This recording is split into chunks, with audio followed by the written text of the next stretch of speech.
Hello, everyone, and welcome back to the 2020 Honda Scouting Grounds. We are getting into game number 2 here between Infernal and Mountain, where we saw Infernal take game number 1.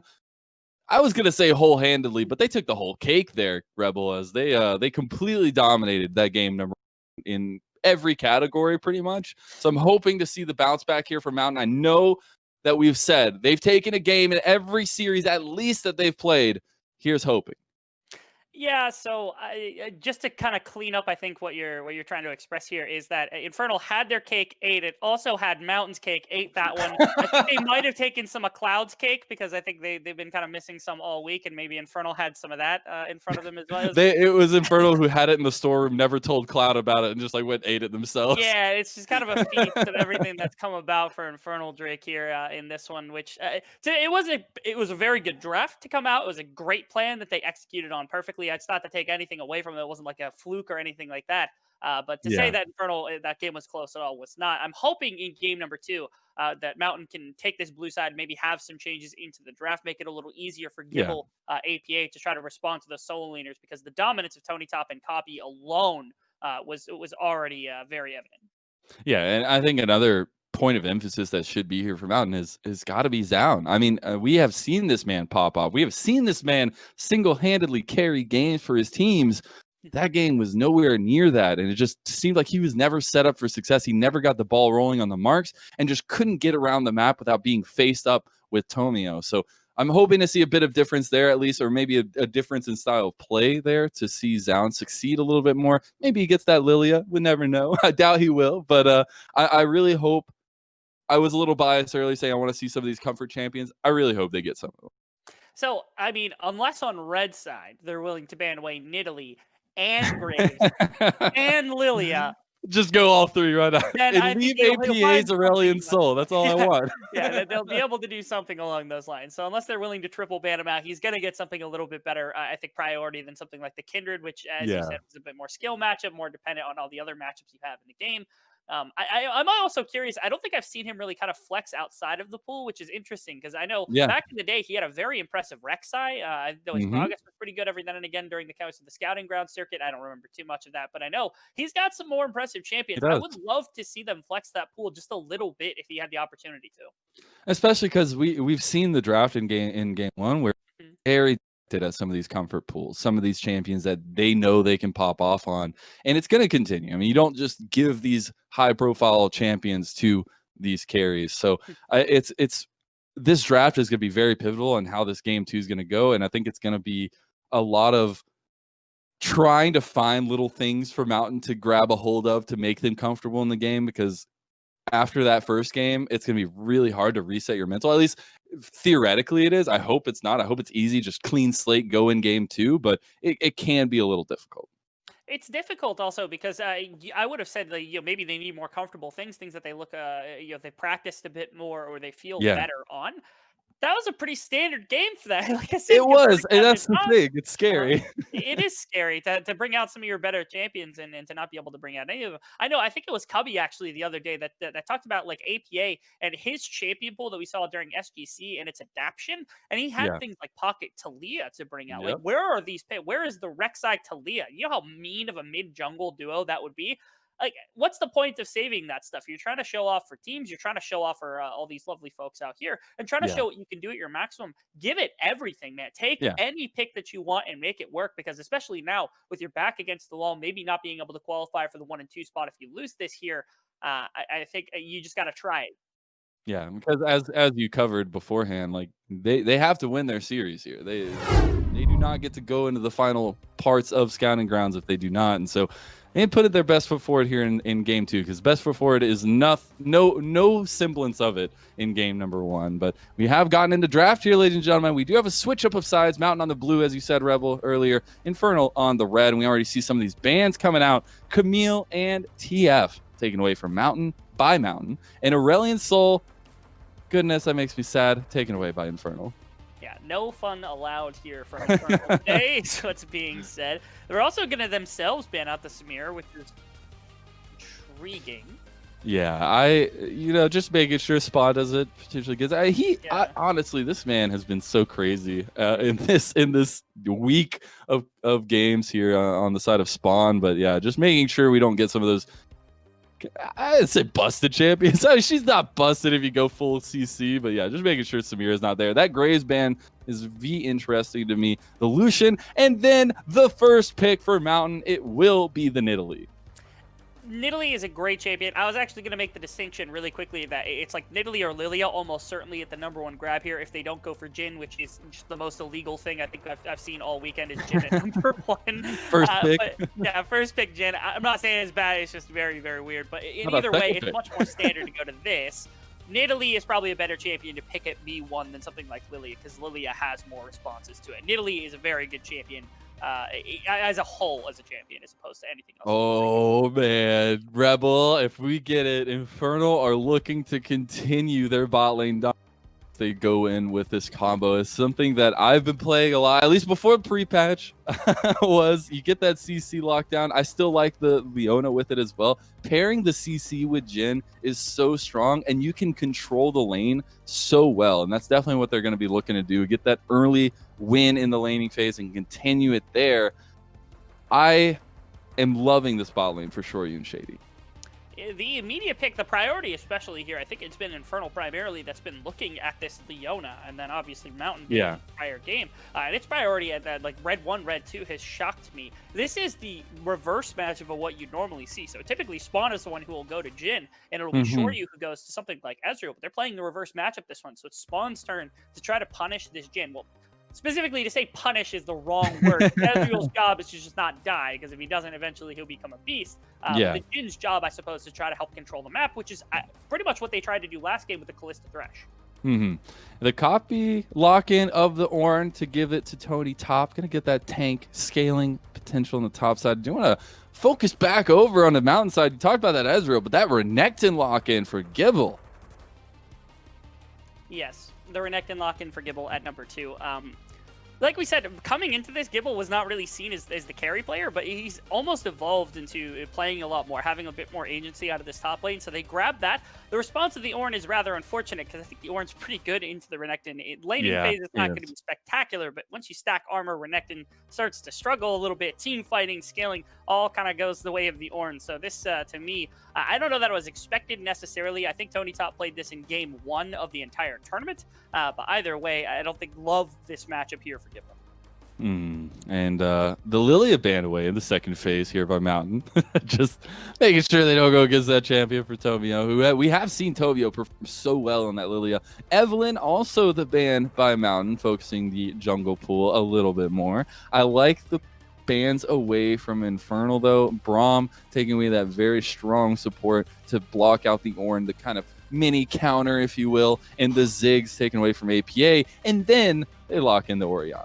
So at the moment, there's some interesting things you could do with your jungle pick here. I was actually looking at Evelyn as the pick because it was something Tomio played in the earlier stages rather than anything else. I think Hecarim could fit into this very well as the ball delivery, follow-up for the Ornn ultimate, and also buying a ton of space for Jhin to walk forward in fights, use that ultimate himself. On the opposite side, they have so much range to work with right now with Ezreal and Nidalee. Picking something like Cinder, that's a tough amount of engage from such a far distance. All you need now, to me, is a little bit of engage. You need a little bit of frontline beefiness to pair with that Renekton, and this composition is going to be very difficult to stick to. Yeah, and that's what they're going to look for here in the last pick. I just wonder what the options are here for them, because you do have to think of what your team needs, that engage that you were highlighting, making sure that you can get this started for your team, because you have a lot of ways to do it. And they get the Rakan in there. Immediate lock-in Rebel. We get the Rengar for Tomio. Okay, the first thought I had was Hecarim, and then I went into immediately like Rengar, Kha'Zix, Assassins to jump in. I didn't think they'd do it, but here it is. Tomio, he busts out Rengar. Don't even get a chance to talk about Plux's Rakan pick. It is good in their composition. It helps out the engage and whatnot. I don't care. This is a Rengar game. I'm very excited what Tomio specifically is capable of doing on this champion. And honestly, I just got a little shiver in my boots here for Zound, because he's coming off that mentally wearing game number 1. And then now you get to face an angry kitty in the jungle. I mean, you're your own angry kitty. You got the cougar face going on, but that, I mean, Rengar is just so scary. And in the hands of Tomio, who we've seen perform so well so far, it is no doubt going to be a very tough thing to deal with. And you got to expect that Mountain come out swinging here. They do need to get a little bit further along into the game, though, and that is where a little bit of worry comes through. As you said, not dying for Spawn is going to be the name of the game down there in the bot lane, not letting them get that presence and that pressure, but it's a huge deal for the fact that they are going to be able to have these comps and ready, raring to go on the Rift. We're going to be taking a little break here, though, ladies and gentlemen, as we get ready for game number 2. Do not go anywhere.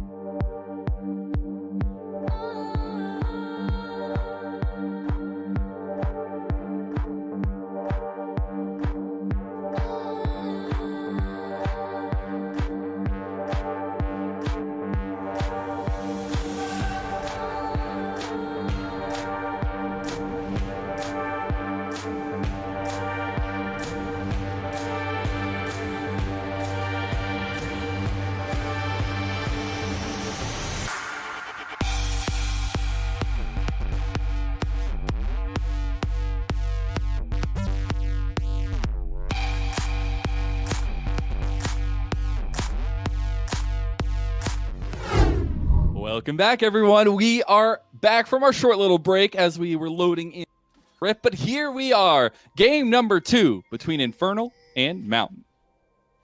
And what an exciting draft we have in this one, because we have a Rengar. Really I think is. that's the only thing we care about right now. Let's just keep the camera on Rengar the whole game. Don't worry about anything else. It would be exciting. I'm curious what build, because you can go for the aggressive AD build. We know the SOFM build came out. I don't Yeah. expect that. I expect something to go was for a- more of the AD style. That would be fun.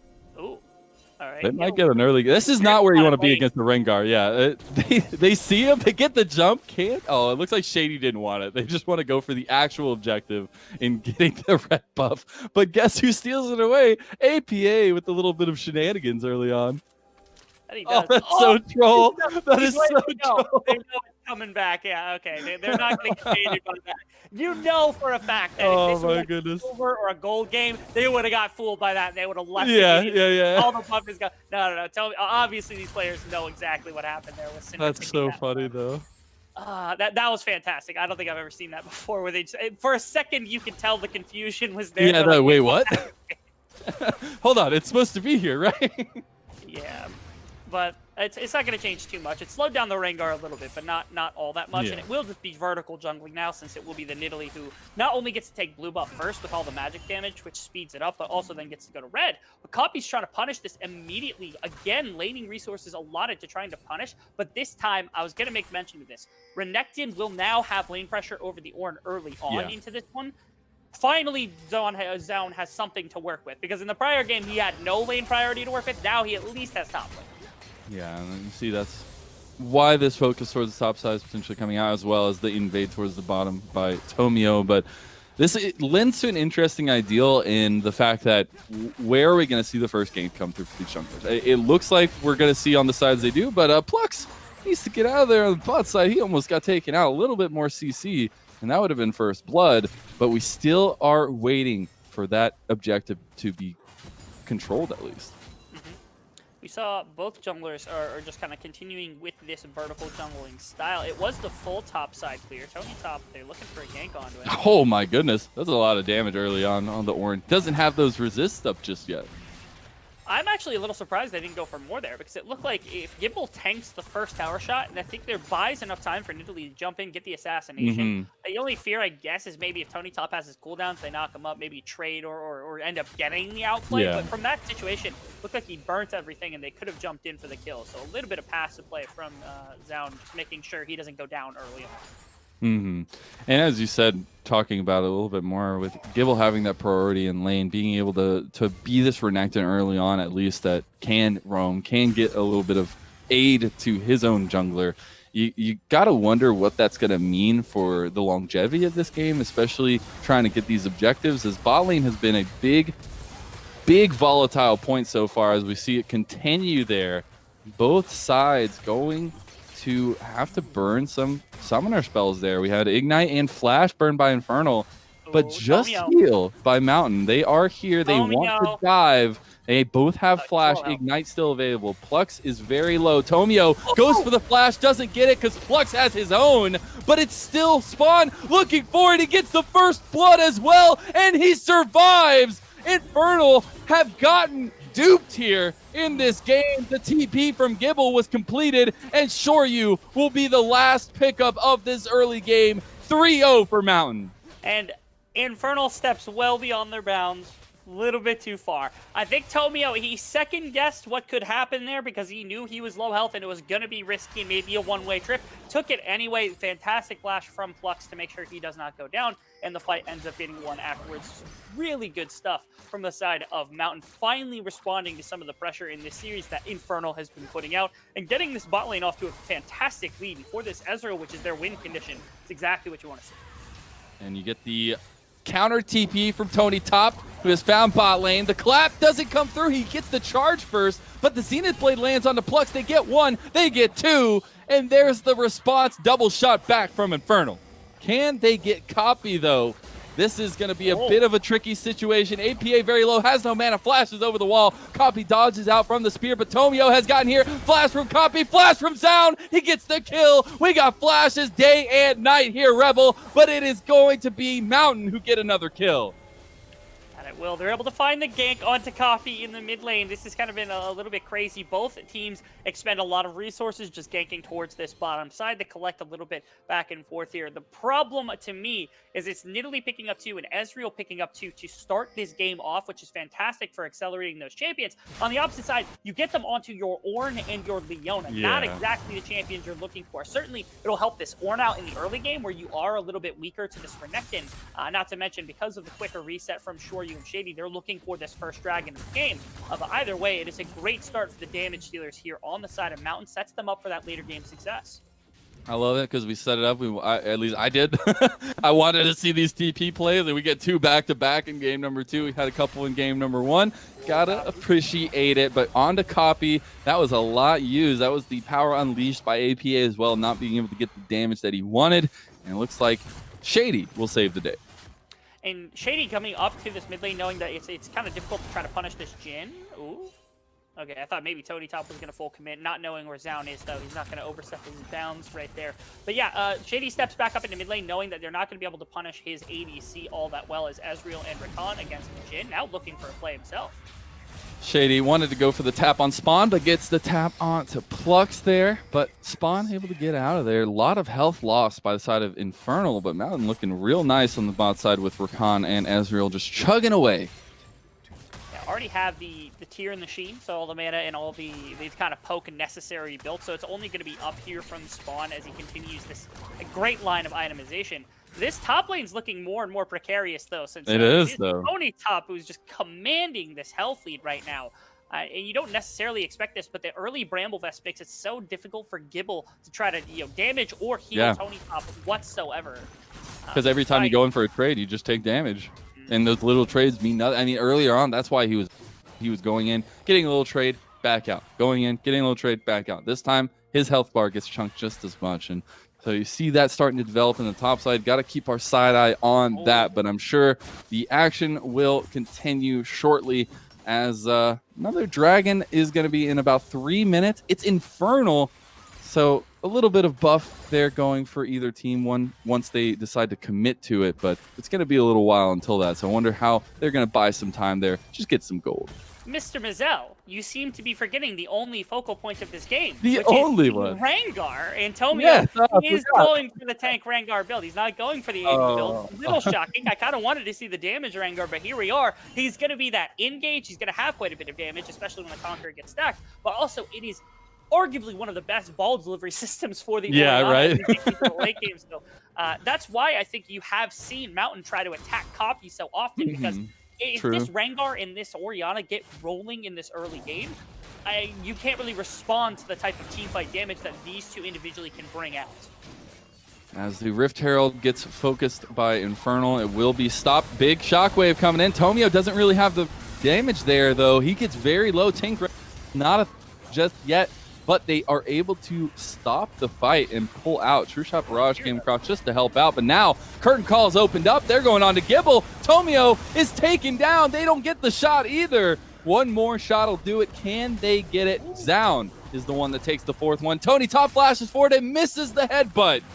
And that's a feels bad, man. Yeah, they bring everyone up to try to contest this. I think there was a possibility for it. The problem is the engage came out so early on to this Rift Herald that it was Copy burning his ultimate and Tomio burning quite a bit of his health bar and all of the resources they needed for this full-on 5-on-5 before the fight had ever started. So that leads to Rift Herald being dropped over, Spawn picking up more plates on this bottom side, which I would argue is just equally as important as taking that Rift Herald away. And even more importantly, is there's still no punishment from the side of Infernal. What we saw in the last game is not at all how this game is playing out thus far. You gotta wonder if it's just Mountain being able to use that one game win buff here for themselves. But I think it's just mentally resetting here. It seems like that first game, at least from an outside perspective, has not affected them that much. And they are pulling these aggressive plays. They are making these aggressive decisions that have been working out so well for them. Although I speak about it and caster curse it as Plux has to try and use everything to get out of there. Tomio's still chasing because you can't run away from a Rengar. Plux gets one auto attack on him, doesn't go down, but the headbutt. Tony Top secures his revenge there. Taking a couple extra shots as he walks out. Still happy that he got the gold, but Infernal bounced back. Yeah, you're able to get at least one kill traded over. Quite a bit of damage and longevity in that fight here from Tomio just because of how healthy he can be. The one problem with this is Gibble is now punishing with top tower as well as Rift Herald, so top tower will be removed first off the map, which is very troublesome because that is gold that could go back into the pocket of an Infernal if they control properly, but instead they lose this one to Gibble. Thankfully, it is the Renekton who's picking up all this kill gold, puts him 500 in gold ahead of the Ornn or something like that, but still can't kill everyone. I like how Shady just took that fight way before anybody was around. The TP now from Gibble does have to burn the flash as well. Big shockwave, but they don't get anything there. Now more focus to the boss side. You see the collapse and the pings onto the dragon. That will be first dragon secured for Mountain. Mr. Mizzell, could you imagine if the copy had any actual AP or itemization for that? That right? would have been massive shockwave that actually did damage early on, but unfortunately not able to punish that, so it kind of just chunks everybody a little bit. Not to mention on bot side, Spawn and Flux were able to punish against the Jhin, dive in on him it looked like. Spawn almost caught him with another ultimate, but even worse, again, these tower plates are continuing to flood into the pocket of Spawn, and there's no counter plays. Yes, they got a kill here and there, but right now Infernal seems to not have a grasp on the map whatsoever. They can't fight the way that they're looking to right now. Yeah, much different from game number one, but I would like to highlight there's about a 2,000 gold difference between these ADCs already. Spawn up in a big amount in the farm department as well as the gold, and that Ezreal is just going to get scarier and scarier. We said that it was up to Shoryu and Shady to try and get something rolling in this bot lane, and so far it just hasn't worked out for them.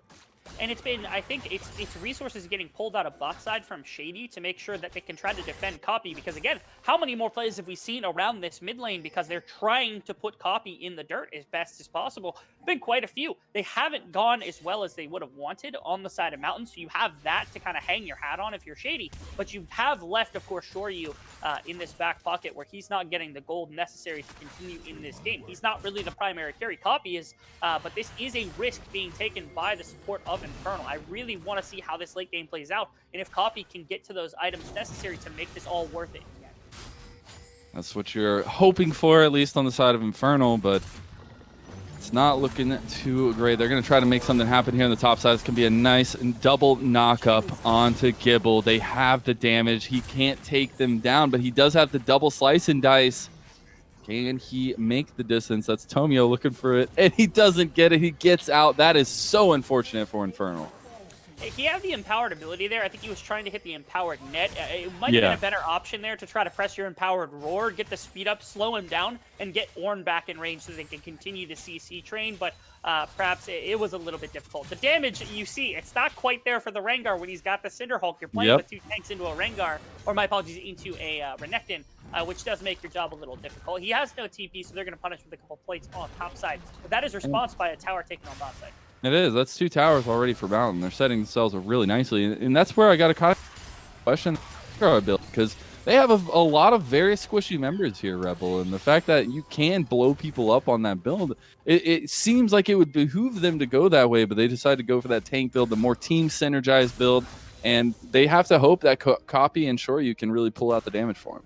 Yes, so far, I will say so far because there is a caveat coming. So far, I think that AD Rengar would have likely gone over better in this game for what it has tried to accomplish. In that the aggression that's come out, the damage that it's needed, the kills, the kills. It might have looked a little bit better here. I will say, I think later in the game, this tank Rengar build will have a massive amount more value. It will be so much better than what the AD variant of the Rengar will bring to the team fighting. But again, getting to that point is starting to look like a struggle for the side of Infernal Drake. They're down 5,000 gold. They're not quite able to grasp at anything on the map, and that's the trouble that you run into. Is it worth not having this early game if you don't get to the late game? And they're going to go on to APA. Missing the Bola was Tomio. He still goes in. Big Shockwave going to miss as well. The ball delivery system not working out how it was intended. Huge scatter of the week is going to force them off. And that's the second play that Infernal have gone for. They've got nothing for. And they get completely and absolutely punished, Rebel.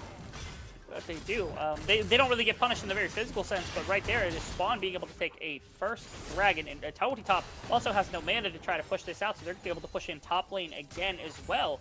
And it's only just now the redeploy coming out from Tomio and Shady, so resources put in to try to shut down APA, nothing works, and they continue to lose towers and plates over to this Ezreal over the course of the game, currently sitting on the most CS and far and away the most gold, nearly 7,000 with both of the key items completed. This Ezreal is already ready for this mid and late game fighting, and no one else has quite gotten there yet. Yeah, and we got another dragon coming up. Will be a second for either of these teams. You got to expect a focus around there potentially. But yeah, Spawn has just been popping off on this Ezreal pick so far, and there's been really no changes to it. Like, he's just been rolling along, coasting along completely fine, and that's kind of troubling, especially. And what I love about this game is there's a big deficit right now for Infernal. Not as much as it was for Mountain at this time in game number 1, but it's still of the same vein, right, Rebel? Like, Mountain is doing just fine in this game, controlling a lot of the map, and especially making sure the gold is going in the right places. I do want to say one quick kind of counteracting point to that, because while, yes, the gold lead is available, I'm actually going to wait through this play before I talk. It's just APA, you know, just get a scout of the week, no big deal. Yeah, Zaun is here as well, so they don't want that. Oh, ADC versus Ornn. ADC versus Ornn. ADC and support versus Ornn. Can Tony Top pull it out? Does not hit the damage there on to Spawn down in the bot side. Shady gets taken out by APA. If they can get Tony Top here, this will be magnificent for them. They do mount. Oh my goodness. The capitalization on the overextensions for Mountain have been impeccable. I mean, in fairness completely, I think Ornn does win that 1v1 or even the 2v2 afterwards, but unfortunately it got ruined by Zaun coming back up from that top bottom side play, which was the point. I think I wanted to come back to this earlier because this was where I was going with my point. Mountain has been responding to a lot of what Infernal has been doing on the map. They haven't been punishing immaculately. They're not getting a bunch of kills like what we saw from Infernal in last game, but they are properly responding to all of the pressure being put on by Infernal. And for a composition that doesn't do fantastic in the early game or the mid game if they don't get snowballing, i.e. things like the tank Rengar, the Orianna now having a bunch of damage, you're seeing the effects of it. They can't find any real picks. They can't generate any kind of income. And now Mountain is sitting on a wide range of very good mid-game champions that are going to be able to just dominate. And there's no response because of all this aggression kind of blowing up in their face in terms of Infernal. Mountain have been the exact antithesis to what has happened in game number 1 in being able to push back against the pressure that Infernal was bringing to the table. And then you've got to appreciate it, right? And as we are 18 minutes into the second game with Mountain really in the driver's seat at this point, I want to harp back to closing this game out because both sides have very strong scaling options. I mean, not everybody, but you do have these pieces that will be strong as the game stronger as the game goes on. And so those later game team fights are going to be, I feel like, a lot more even than what we've seen so far. The different skirmishes, the kind of spread out, the capitalization on errors, things like that, the responses that you were talking about. But once we get to those big 5v5 team fights, it's all about mechanical skill and the execution of those skills. To me, that doesn't matter because Infernal is down so much gold at the moment. The thing that they have to do immediately is try to slow down this pacing as Yeah. best they can. They have to give up basically free objectives on the map without losing a bunch more kills or giving up more than they need to. And they got to try to get Tony Top onto Ornn items. But you see, it's continued acceleration here from Mountain. They might need to punish Gibble here, which is... He's going to pop the Dominus there. Does buy a lot of time. Is still getting out with the slice and dice. And I might be in the same boat as you here. They try yet again to get something for themselves and do not get anything. They're just falling flat 100%. Mountain, I mean, here's the thing. If Infernal continues to test like this, if Mountain makes a mistake, then they're going to get punished for it 100%. Mountain has not made mistakes. They have been phenomenally aggressive when it comes across the map. They're not overstepping. They're not really doing anything. 3 deaths is nothing for how much has been put into the attempted kills here on the side of Infernal. And right now, they're rocking what is a 10,000 gold lead coming into the 20-minute mark. And you talked about like the late game fights, they're going to look relatively even. That's or not in the going to matter. mid game, and these mid game fights are not going to look even ever, even if you get a good 5-on-5 goodbye copy. Yeah, no, the shield does save him though. Nice little shockwave, does no damage to APA, so that feels bad a little bit. But as you said, I mean, it's complete difference from game number 1. Not a single tower taken yet by Infernal, and it's honestly like we just switched teams here. I love it. It's showing us that these players are the best that they can be. They do have these moments where they can pull it back and shine through, and that's what exactly Mountain are doing in this game. And the impressive turnarounds for players themselves. You look at like Zaun, game number 1 had. You can talk about his performance being good or bad, but he got completely shut out on the Kindred. In this game, he's been proactive. He's been in every lane. He's been counter ganking, and he's making the most of this Nidalee pick with the counter matchup going to Tomio. Like that, you got to be impressed by stuff like that. Exactly. And setting themselves up for a very crucial game number 3. As we said, they need to win these series today to keep their hopes alive, and they're doing just that here in game number 2. I love it because the story could still stay the same. I know it's not done and dusted yet, but they have had a comeback or at least a win in every series they've played in, and gotta appreciate little stories like that in the scouting grounds because it just shows the work that these players do put in. And now Gibble caught again. This time they're full committing, and they will get him. No slice and dice to save you this time. And the Shockwave was burnt, which is my big thing here, is that you can't punish this as hard if they go for the Baron. They have the Ezreal as well, so this is going to be fast, but it is Mountain that's going to be backing off here. They are a little bit afraid. It's not the most ridiculously fast Baron on the world when you've got a Nidalee and a Syndra compared to maybe a second ADC or something of the sort, so they're just going to pull off the Baron and accept that one death on the other side of the map. Shady with a little stop button there. I like it. Didn't have to move at all. Stop that from getting hit by the spear. But the pings were going down towards the Dragon Pit. Still another 30 seconds till that starts up, but we will get a back here beforehand by Infernal. If they can stop it, though, yeah, Tomio has to stop his back. He's not going to be able to go back and buy anything before this fight unless they just want to give it up and let Soul Point go over, which could be the call. And I thought maybe this would have been a very good play for Infernal if they could stop the Baron, reset these waves back to neutral, and then you get your Shockwave back up for the fight around Dragon. Maybe that's what they're going for. But they burnt the Rengar ultimate just seconds ago, and because of that, they now have no really good entrance. Their kind of range of engage that's possible for them has been completely detracted because you're down Ornn ultimate and Rengar ultimate. Not to mention, Gibble's been up for 15 seconds, 20 seconds before the Dragon even starts. That kill on bottom side did not end up mattering in the slightest as to this game. Like one kill, that's kind of the idea. You didn't make a mistake. They forced their hand on bot side, but they lose something even bigger on the map, and now we're on Soul Point. We are on Soul Point. 2 Mountain Dragons secured there for Mountain themselves, and the script will stay good. So Shady, not liking the script, Rebel. He does not want to be a part of this script. The Ignite's going to get him. To burn away. Zaun really wanted to try it, just in case, didn't want to give the gold to Plux. But it is a major part of Infernal going down early. That is, they're not going to be able to push their warding whatsoever because they don't have their support available. They're not going to have their front line or their engage beyond the likes of that Rengar and that Shockwave coming through. So they're just going to be able to shove back here. And that's what's prompting the start right now from the side of Mountain is there's no forward pressure in this jungle whatsoever. They can't step up backing. Lack of vision, so they can't contest it. They won't have the ability to until Leona comes back, and Leona's only just now coming back when the Baron's at half health. I don't think they actually contest this whatsoever. Yeah, and pings just started coming down on the Baron too, so I don't know if they actually they tried to look there and see, oh, wait, where is everybody? Now Copy going to be this messenger is going to get caught, no doubt. Gibble uses the slicing dice to get the distance. Copy has to flash out, and that's 5 minutes down on that.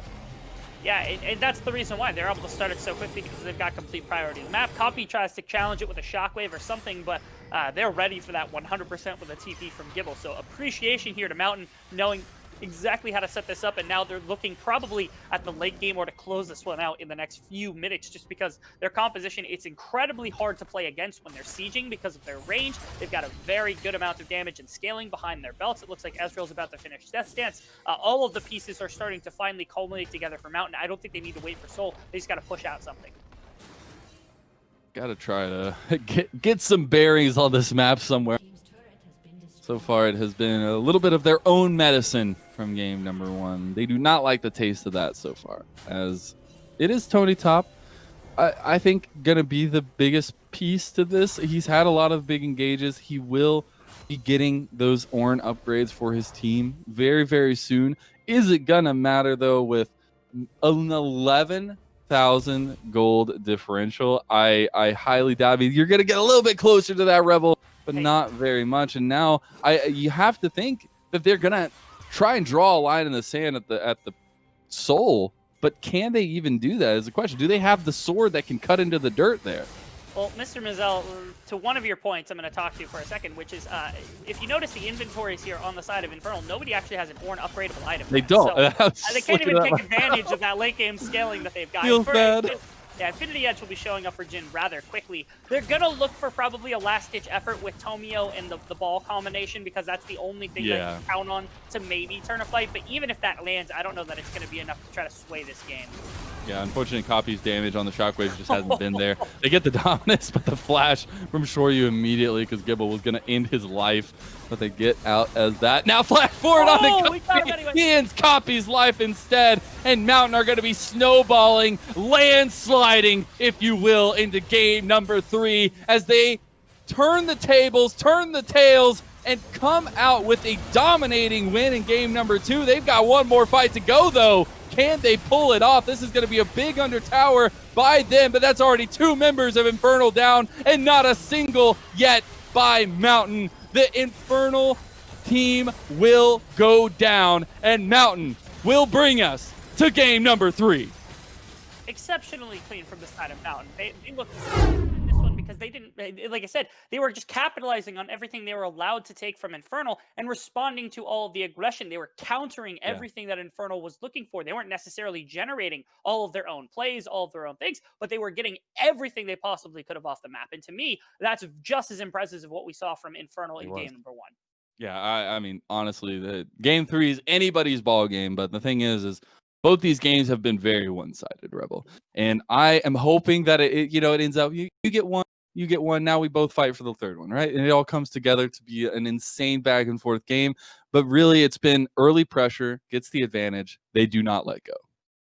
No, they do not. And got to give big props to everybody, because I think all of Mountain performed much, much better. Infernal maybe riding the high of what happened in game number 1. A little bit. Able to force everything the way that they wanted to. And even more tragic to me, we get a Rengar-Orianna combination. We got to see it one time, and it missed, man. Like, it missed. How tragic. Yeah, it is unfortunate. I definitely think Tomio will win that game back. You got to think what would happen. Maybe the damage was there for those early kills, but it's done and dusted now. Mountain won the game. You got to go with something else here in game number 3. Maybe they don't. Maybe they do. We'll have to see. We're going to be taking a little break here as we do get ready for that game number 3, Rebel. So make sure you do not touch that browser, and we'll be right back.